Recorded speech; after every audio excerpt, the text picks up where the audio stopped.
الحمد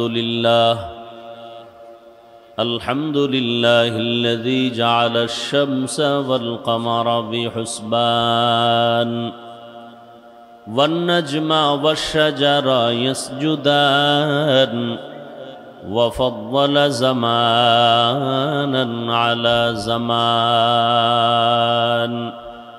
كما فضل مكانا على مكان وإنسانا على إنسان ونشهد أن لا إله إلا الله وحده لا شريك له لا ضد له ولا ند له ولا مثل له ونشهد أن سيدنا ومولانا محمدًا عبده ورسوله أرسله بالحق بشيرا ونذيرا وداعيا إلى الله بإذنه وسراجا منيرا اللهم صل على محمد النبي الأمي وعلى آله وسلم تسليما وبعد فأعوذ بالله من الشيطان الرجيم بسم الله الرحمن الرحيم وما أرسلناك إلا رحمة للعالمين وقال النبي صلى الله عليه وآله وسلم كل أمتي يدخلون الجنة إلا من أبى قيل من أبى قال من أطاعني دخل الجنة ومن عصاني فقد أبى أو كما قال النبي عليه الصلاة والسلام صدق الله مولانا العظيم وصدق رسوله النبي الأمي الكريم ونحن على ذلك من الشاهدين والشاكرين والذاكرين والحمد لله رب العالمين سبحانك لا علم لنا إلا ما علمتنا إنك أنت العليم الحكيم رب اشرح لي صدري ويسر لي أمري واحلل عقدة من لساني يفقه قولي تکبیر میں کلمہ میں نمازوں میں اذا میں تکبیر میں کلمہ میں نمازوں میں اذا میں ہے نام الہی سے ملا نام محمد ہے نام الہی سے ملا نام محمد فرماتے ہیں آدم کا مجھے خلد تری میں فرماتے ہیں آدم کا مجھے خلد تری میں لکھا ہوا توبہ پہ ملا نام محمد لکھا ہوا توبہ پہ ملا نام محمد ہے میم میں محبوب یہ مطلق کا اشارہ ہے میم میں محبوب یہ مطلق کا اشارہ پھر کیوں نہ ہو محبوب خدا نام محمد پھر کیوں نہ ہو محبوب خدا نام محمد উভয় জগৎ মানে দুই দুনিয়ার জগৎ পরকাল জগৎ আসলে জগৎ তো আরো আছে রূহের একটা জগৎ আলাদা মায়ের গর্ভের একটা জগৎ আলাদা দুনিয়া নামক একটা জগৎ আলাদা, কবর জগৎ আলাদা, হাসর জগৎ আলাদা, জান্নাত ও জাহান্নামের জগৎ আলাদা। এজন্য তরজমা করলাম, জগৎ সমূহের জন্য আমার নবী রহমত,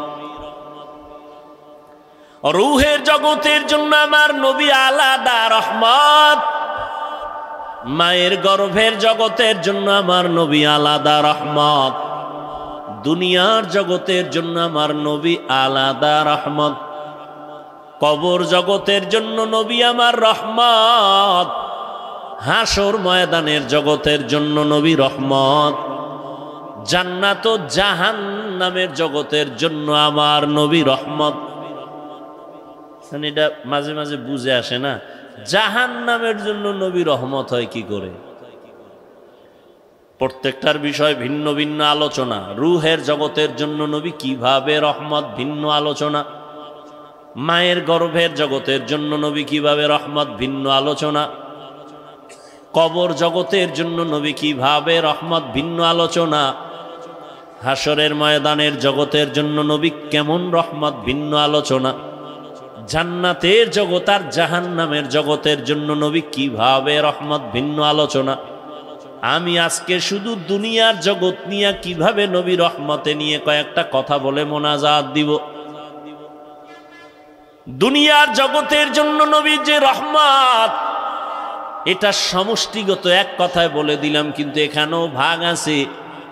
রহমতের নবী মানুষের জন্য আলাদা রহমত, জিনদের জন্য নবী রহমত, পশু পাখির জন্য নবী রহমত, উড়ন্ত পাখিদের জন্য নবী রহমত, সমুদ্রের প্রাণী মাছের জন্য নবী রহমত।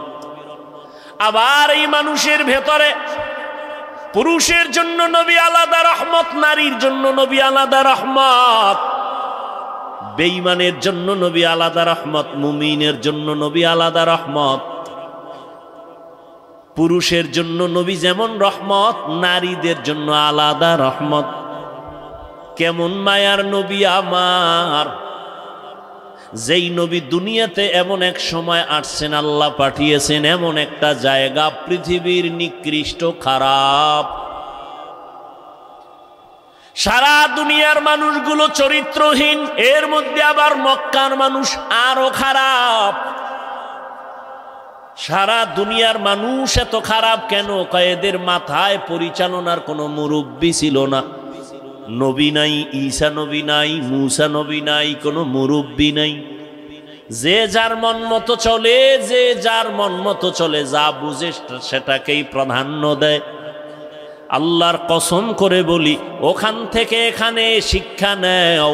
যারা মুরব্বী মানে না, যারা ইমাম মানে না, এরা মরার আগেই দুনিয়া তার ধ্বংসের জীবন হয়ে যায়।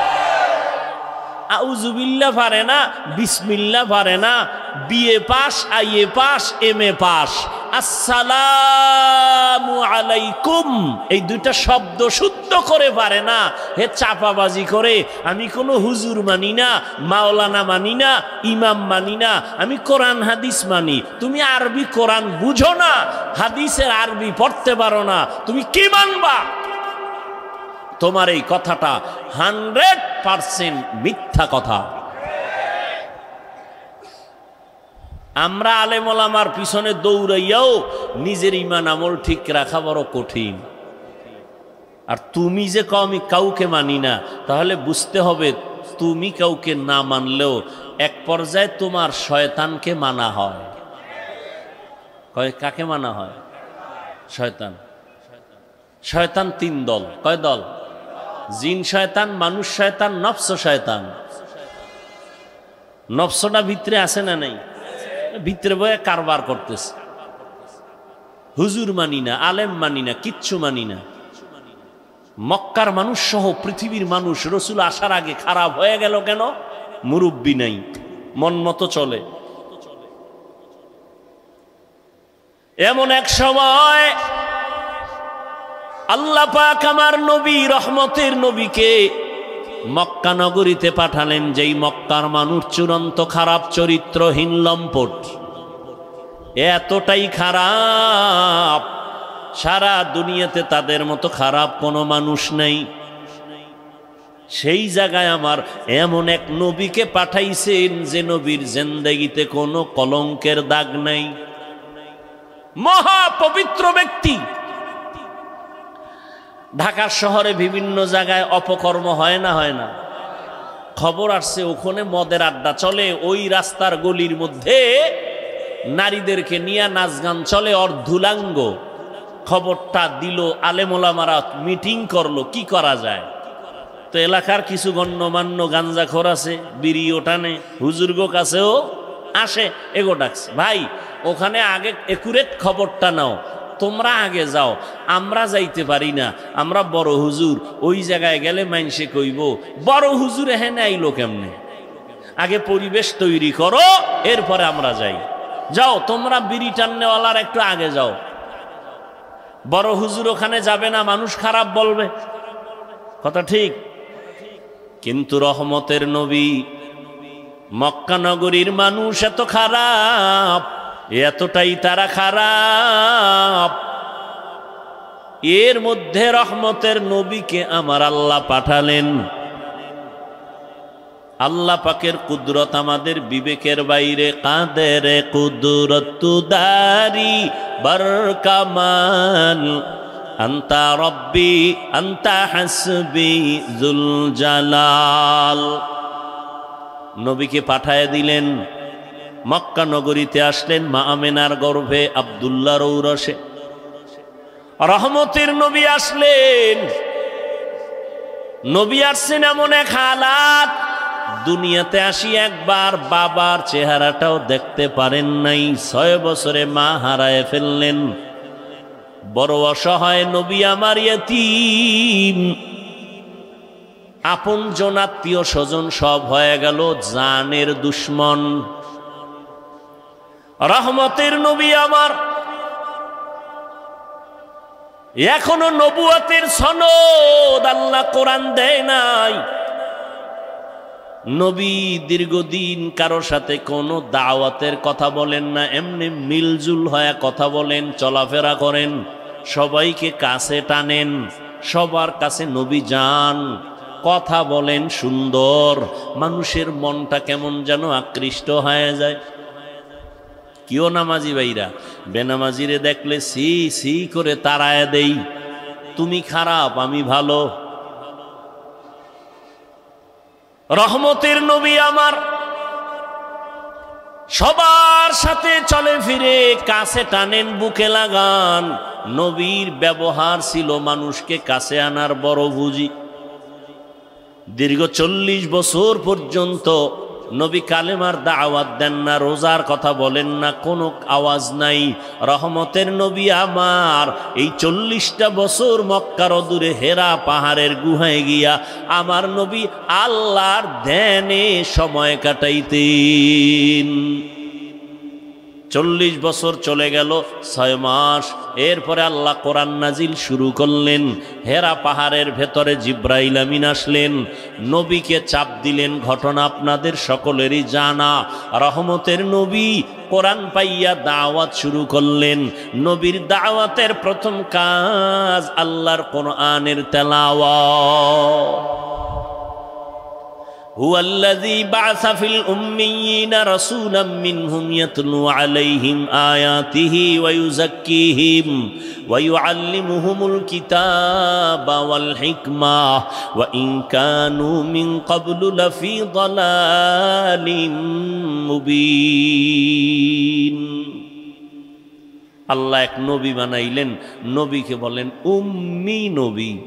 উম্মি মানে মূর্খ, হ্যাঁ, উম্মি মানি আনপড়, ভিন্ন কারো থেকে নবী পড়েন নাই, সেই অর্থে নবী উম্মি।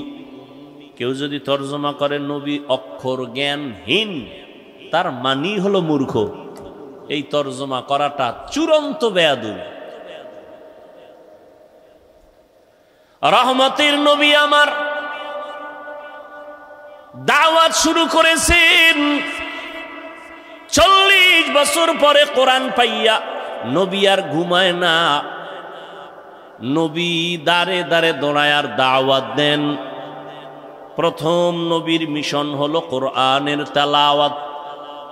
এটার মধ্যে এমন এক আকর্ষণ আল্লাহ দান করেছেন, একটা বিধর্মীয় যখন তেলাওয়াতের আওয়াজ শুনে তার অন্তরটা ঠান্ডা হয়ে যায়, চুপ করে তার নিরাপত্তা বজায় রেখে তেলাওয়াত শুনে না। জীবনে কোরআন দেখে নাই, পড়ে নাই, ধরে নাই, এমন একটা লোক আল্লাহর কোরআনের আয়াতের তেলাওয়াত যখন কানের মধ্যে যায় অন্তরে মায়া বেড়ে যায়। নবী কয়, ও মুমিন, একজনে তেলাওয়াত করছে, তুমি সুন্দর করে কান লাগায় শুনছো। তেলাওয়াত করনেওয়ালা যেই সওয়াব পাবে, শুননেওয়ালাও সেই সমান সওয়াব পাবে। আচ্ছা আমাকে বলেন তো, আমি তেলাওয়াত করতেছি, আর একজনের রাস্তার পাশে দাঁড়াইয়া এ কোরআন বুঝে না, চিনে না, কিন্তু শুনতেছে আর অন্তরে মজা নিতেছে। নবী বলেন ওই লোকটাও আমি তেলাওয়াতকারীর মতো সওয়াব পেয়ে যাব। এখন যারা বলতে চান যে অর্থ না জেনে পড়লে লাভ নাই, তাহলে ওই লোকটা কি সওয়াব থেকে বঞ্চিত? বলেন।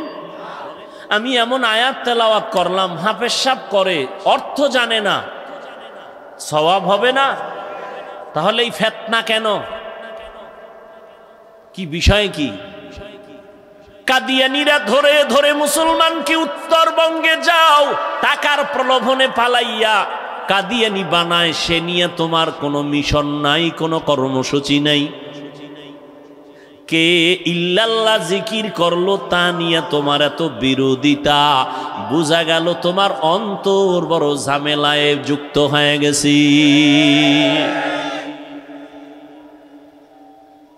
খ্রিস্টান মিশনারিরা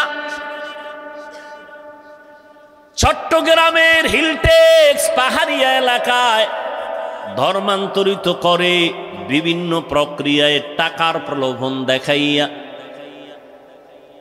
ওই বিষয়ে ও আল্লাহর বান্দা, আপনার কোনো পদক্ষেপ আছে কিনা ব্যক্ত করেন, কোনো কর্মসূচি আছে কিনা ব্যক্ত করেন। এ নিয়ে যদি চিন্তা করতেন তাহলে ভিন্ন উলামায়ে কেরাম, ওলিয়া উলিয়াদের বিরুদ্ধে জবান খুলতেন না।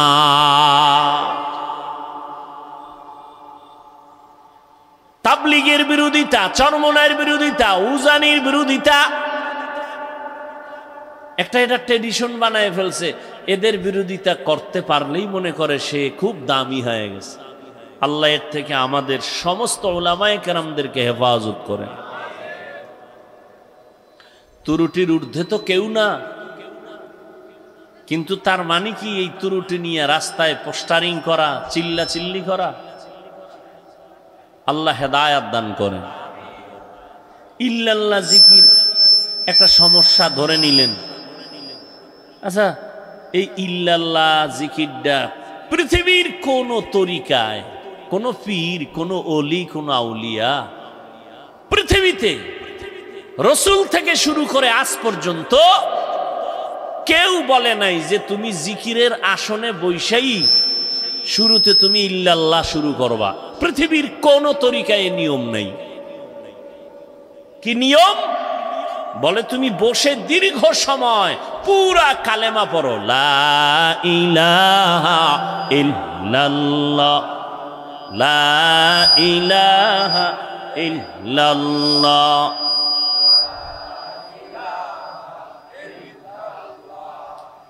লা ইলাহা ইল্লাল্লাহ। আচ্ছা, এই কালেমা নিয়ে কোনো দ্বিমত আছে কারো?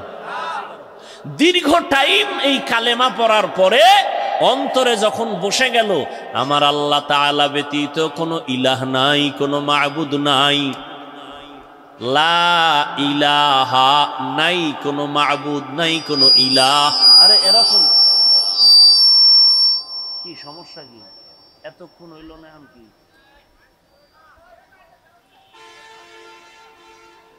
তো বলে যে কি করব? তোরা পারো না, আমাকে ওয়াজগুলো কি জন্য তোরা ডিস্টার্ব করো বলতো?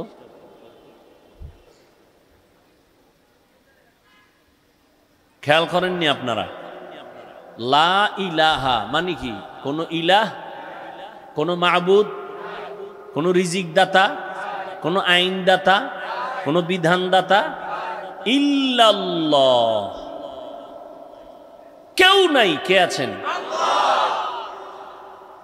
তাহলে একমাত্র আল্লাহই আছেন, কোনো ইলাহ নাই আল্লাহ ব্যতীত, তার মানে আল্লাহই আছেন। তাহলে আমি আল্লাহ আছেন, আল্লাহ আছেন লা ইলাহা শব্দে বুঝায় না, ইল্লাল্লাহ শব্দটায় বুঝায় আল্লাহ আছেন। লা ইলাহা নফি, ইল্লাল্লাহ হলো ইসবাত। লা ইলাহা মানে কোনো ইলাহ নাই, ইল্লাল্লাহ মানে আল্লাহই আছেন। কে আছেন? এটা দীর্ঘ টাইম পুরা কালেমাটা পড়ার পরে অন্তরে ধ্যান করলাম, আল্লাহ ব্যতীত আর কোনো মাবুদ নাই, একমাত্র আল্লাহই আছেন। এটা অন্তরে বসানোর পরে দীর্ঘ টাইমের পরে এক পর্যায়ে বললাম শুধু ইল্লাল্লাহ, ইল্লাল্লাহ, ইল্লাল্লাহ, একমাত্র আল্লাহই আছেন, আল্লাহই আছেন, আল্লাহই আছেন, আর কেউ নাই, আর কেউ নাই। কথাটা তো আগেই বলে ফেলেছি, এখন সংক্ষিপ্ত আকারে আমি আমাকে সাধনার রাস্তায় নিয়া, মজবুত অর্জন নিয়া আল্লাহর হাজির ও নাজিরটাকে অন্তরে ঢুকাইলাম। আল্লাহই আছেন, আল্লাহই আছেন, আল্লাহই আছেন। আমি যে এতদিন বলি আমি আছি, আমার বাড়ি, আমার টাকা, আমার ঘর, আমার না, একমাত্র সব কিছুর মূলে আমার আল্লাহ, আর কেউ না। তাহলে ইল্লাল্লাহ যদি কেউ সমস্যাটা ধরে, কথার কথা, তাহলে লা ইলাহা ইল্লাল্লাহর এটা তো সমস্যা নাই, তো এটা বলেন না কেন যে না ওনাদের মধ্যে একটা ভালো গুণ আছে, খালি দোষটাই বলবেন। আর এই যে জিকিরের তালিম, এটা চরমনাইওয়ালারা জন্ম দেয় নাই, উজানির কারি ইব্রাহিম জন্ম দেয় নাই, আবিষ্কার করে নাই। উজানির কারি ইব্রাহিম রহমতুল্লাহ আলাই রশিদ আহমদ গঙ্গুহি রহমতুল্লাহ আলাইহির থেকে সবক নিলেন, তিনিও মন থেকে নিজে আবিষ্কার করেন নাই। হাজী ইমদাদুল্লাহ মুহাজির মক্কি রহমতুল্লাহ আলাইহির থেকে সবক নিলেন। তাহলে গালিটা তুমি চরমনাইকে দাও কেন? উজানিকে দাও না? উজানিকে না দিয়া রশিদ আহমদ গাঙ্গুহিকে দাও সাহস থাকলে। রশিদ আহমদ গাঙ্গুহিকে একটু আগে আবরার সাহেব বলে গেলেন ফকিহুন নফস। ভাইরা আমার, আর এই সমস্ত বিরোধিতার কারণে ইসলামের কি উপকার হয়েছে বলো? হিংসা ছাড়া কিছুই বাড়ে নাই। সালাম ভাইজানেরা দেয় না, আমরা দিলেও সালাম নেয় না, এর নাম মুসলমান? হ্যাঁ, আল্লাহ হেদায়েত দান করুন। ওয়ামা আরসালনাকা ইল্লা রাহমাতাল লিল আলামিন। রহমতের নবী আসলেন, মক্কা নগরীর চূড়ান্ত মানুষগুলো রহমতের নবীর মাত্র 13 বছরের মেহনতে এতটা দামি হয়ে গেল। যেই মক্কার মানুষগুলো কন্যাদের অপছন্দ করে, নারীদেরকে অপছন্দ করত, নিজের বাবা হইয়া মেয়েটাকে পাথর চাপা দিয়া মেরে ফেলতো, মেয়ে পছন্দ করে না। আমাদের সমাজে এখনো কিছু কুলাঙ্গার আছে, কন্যা পছন্দ করে না। কন্যা হইলে স্ত্রীর সাথে ঝগড়া লাগায়, কথা বলে না, রাগ করে। মাইয়া হলো কেন? আচ্ছা, ছেলে হোক মেয়ে হোক, এটা কি স্ত্রীর দোষ? যদি কেউ দোষ আঙ্গুল দেখায় তো স্বামীর দিকে দেখাইতে পারে, স্ত্রীর দিকে দেখাবে কেন? আল্লাহকে কোনো দিকে দেখায় লাভ? ছেলে মেয়ে দেওয়ার মালিককে। তোমরা যে স্লোগান দাও ছেলে হোক মেয়ে হোক দুটোর বেশি না, একটা হলে ভালো হয়, না হইলে আরো ভালো, এই স্লোগান দিয়া ট্যাবলেট খাইয়া কি পরিমাণ দেশে সন্তান কমছে? কথা কয় না, সত্য কথাটা বলতে কষ্ট হয়। কি বাংলাদেশে ট্যাবলেট খাওয়ার পরে জনসংখ্যা কমছে? বলেন। এখন কিছু চালাকরা কইবে হুজুর এটা তো আপনারা বাড়াইছেন, আমরা তো মোটামুটি ট্যাবলেট খাইয়ে লাইনে আছি। আচ্ছা দেখেন তো এই প্যান্ডেলের ভিতরে হুজুর বেশি না ভিন্ন লাইনের মানুষ বেশি? বলেন, হুজুরেরা বাড়াইলো কই? বিষয় কি? বান্দা চাইলে কিছুই হয় না, আল্লাহ চাইলে সব হয়। নমরুদ্দে পাল্লা দিছে, ইব্রাহিমকে আসতে দিবে না, ফিরাইতে পারছে? আল্লাহর সাথে পাল্লা দিয়া কেউ আগাতে? ফেরাউন চাইলো মুসা নবীকে আসতে দিবে না, আল্লাহ মুসা নবীকে পাঠাইছেন। ওই বেঈমানের ঘরে টাকা দিয়া লালন পালন করায়া মুসা নবীরে বড় বানাইলেন। থাপ্পড় লাগায়া ফেরাউনের গালের মধ্যে ফেরাউনের একটু উদ্বোধন করায় দিলেন। ওই ফেরাউনের ইতি টানায় দিলেন মুসা নবীর মাধ্যমে। আল্লাহ চাইলে সব হয়, বান্দা চাইলে কিছুই হয় না।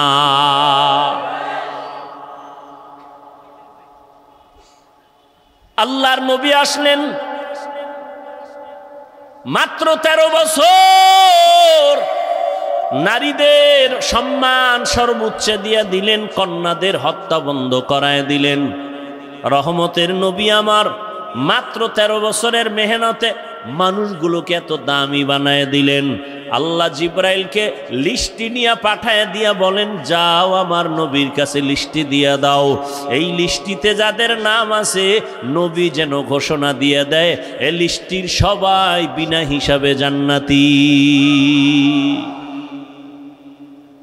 জাহান্নামের পথের মানুষগুলো জান্নাতি হয়ে গেল, ডাইরেক্ট জান্নাতের টিকিট দুনিয়ায় পেয়ে গেল।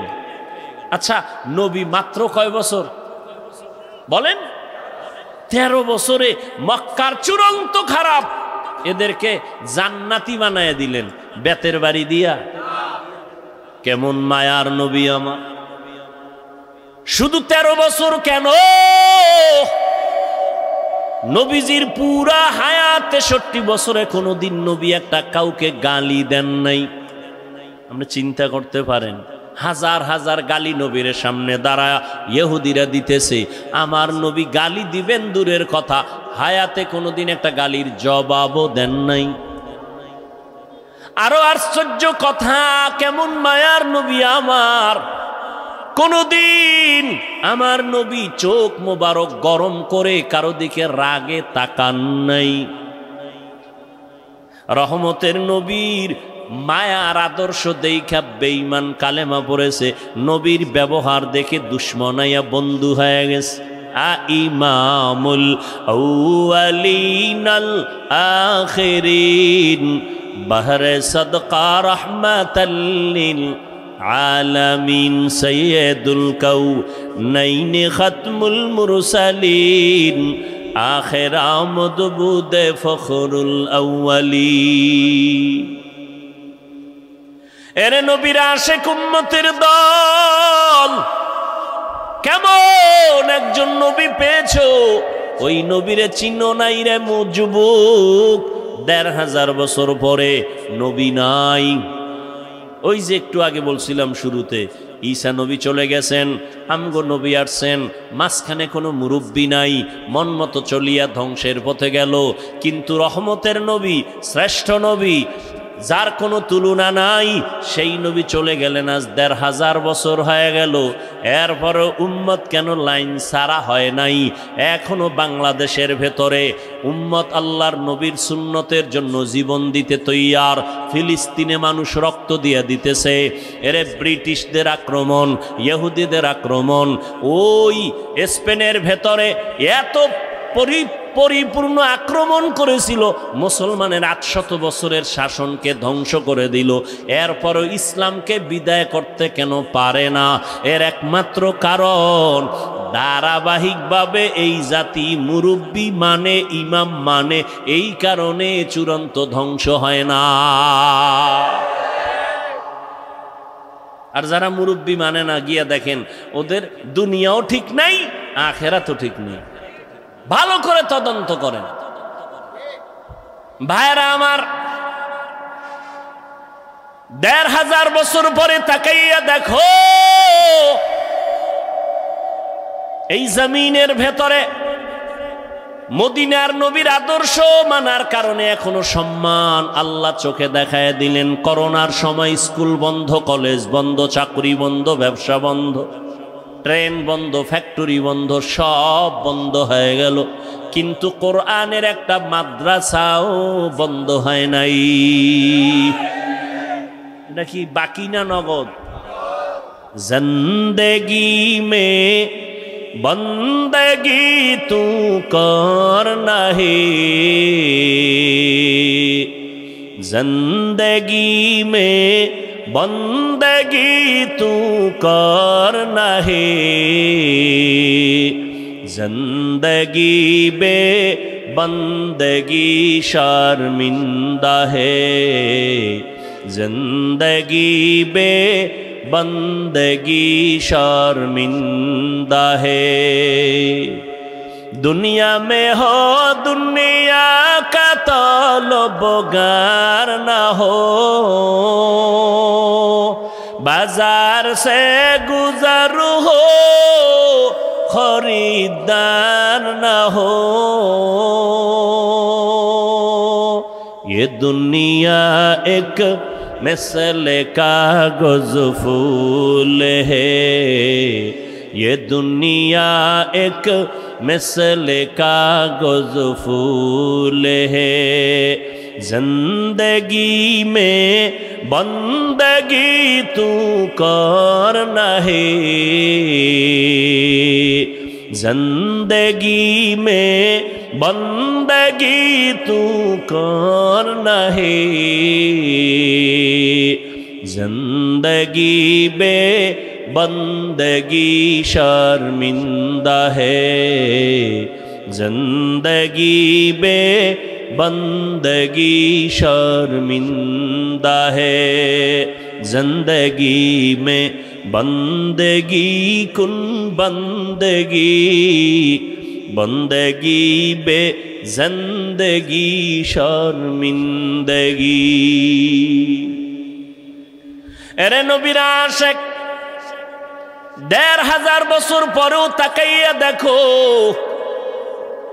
এই জমিনে নবীর আদর্শ রেখে গেলেন। আমার নবী চ্যালেঞ্জ দিয়ে গেলেন, কালান নবিয়্যু সাল্লাল্লাহু আলাইহি ওয়া আলিহি ওয়াসাল্লাম, তারাকতু ফীকুম আমরাইন লান তাদিল্লু মা তামাসসাকতুম বিহিমা কিতাবাল্লাহি ওয়া সুন্নাত রাসূলি।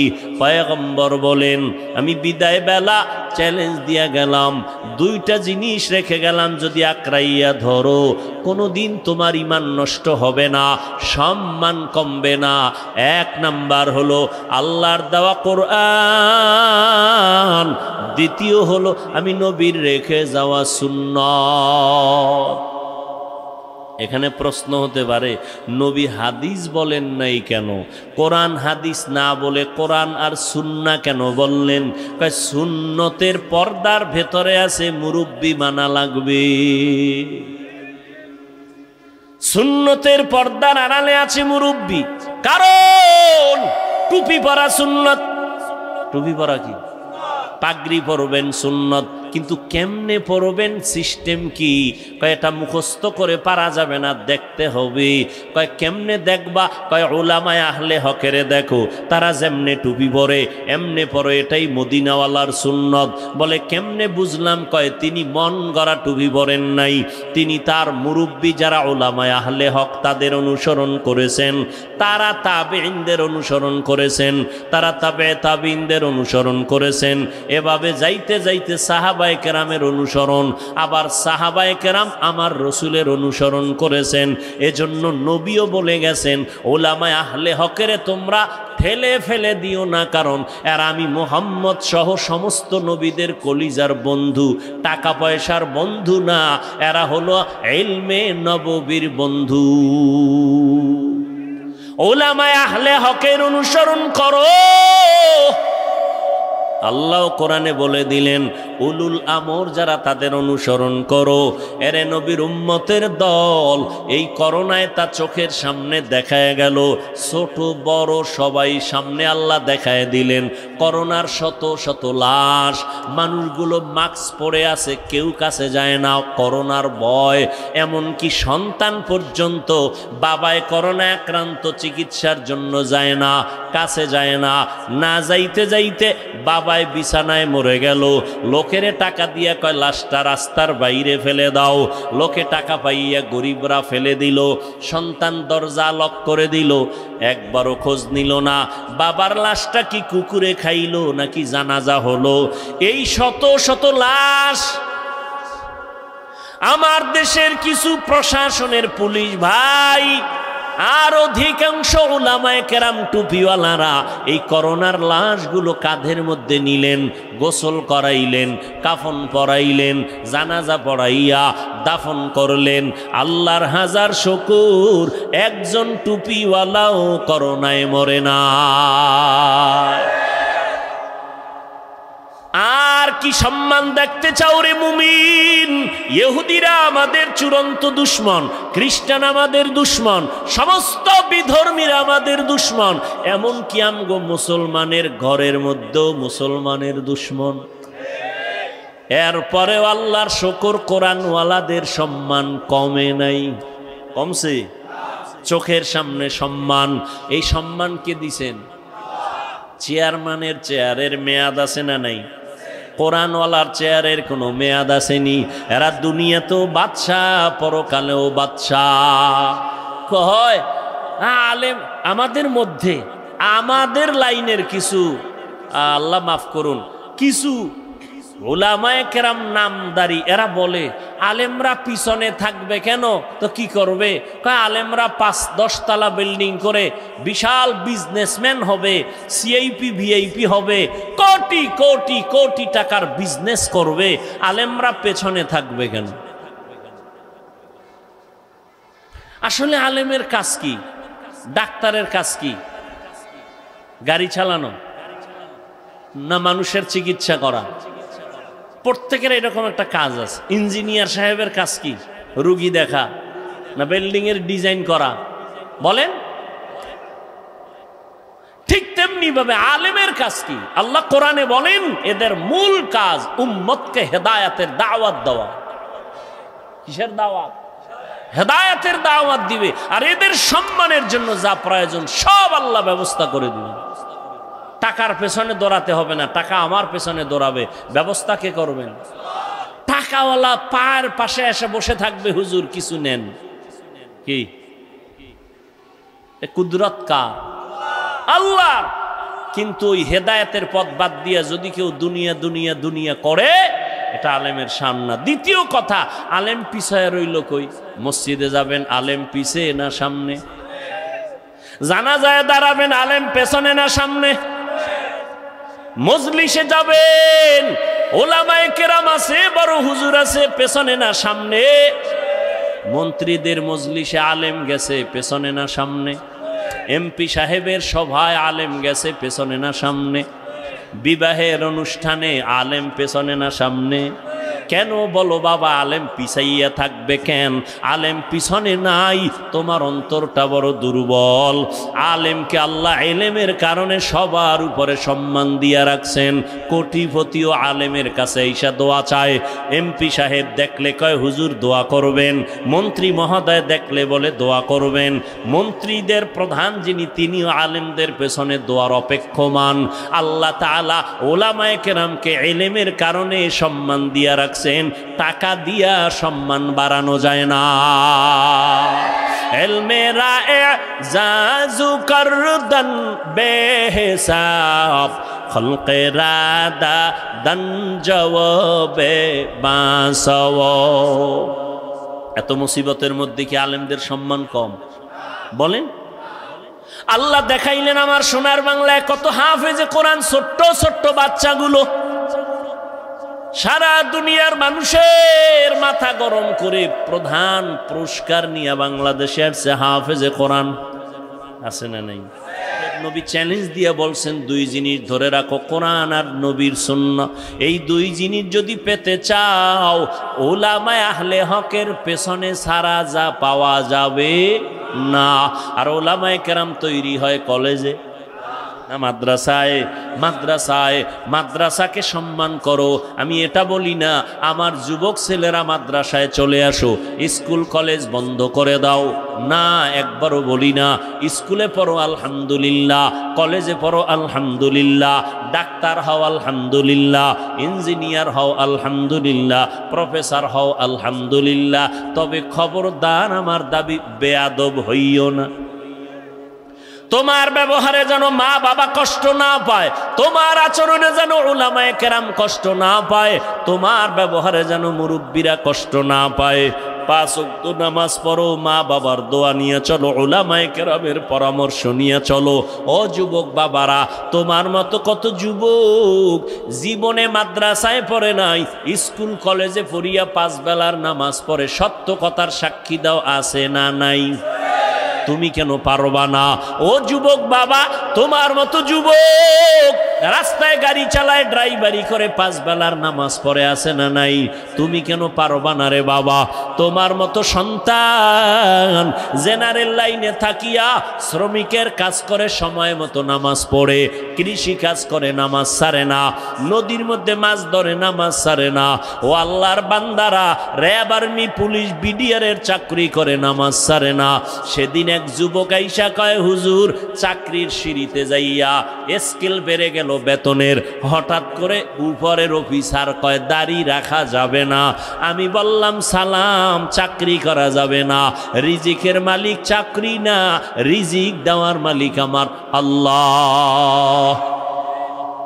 ইয়া আইয়ুহান নাস আনতুমুল ফুকারাউ ইলাল্লাহ ওয়াল্লাহু হুয়াল গনিয়্যুল হামিদ।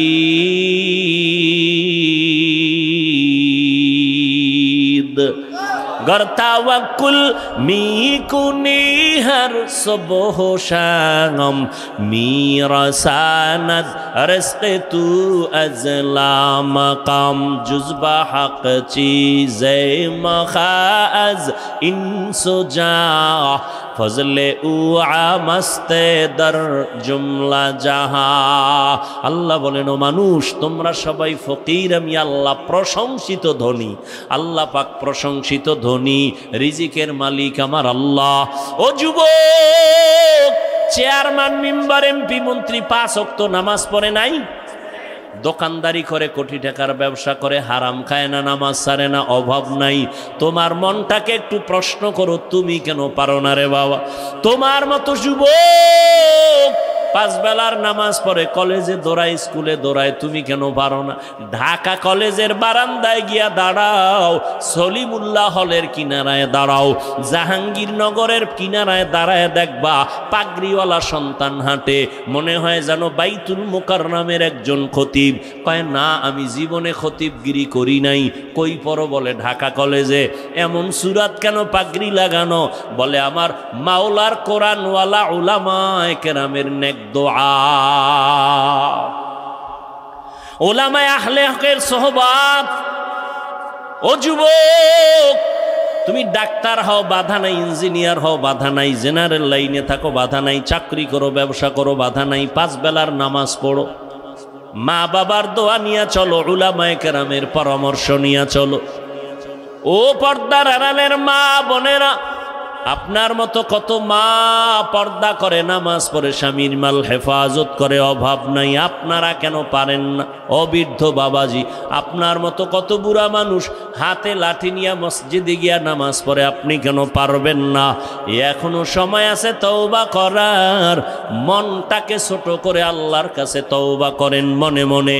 আল্লাহকে বলেন, হে দয়ার মালিক, জীবনে কত শয়তানের ধোকায় পড়ে নামাজ ছাড়লাম, বেপরদায় চললাম, দাড়ি কাটলাম, কত মানুষের ক্ষতি করলাম, রহমতের নবীর আদর্শ চিনলাম না, চিনার চেষ্টাও করলাম না।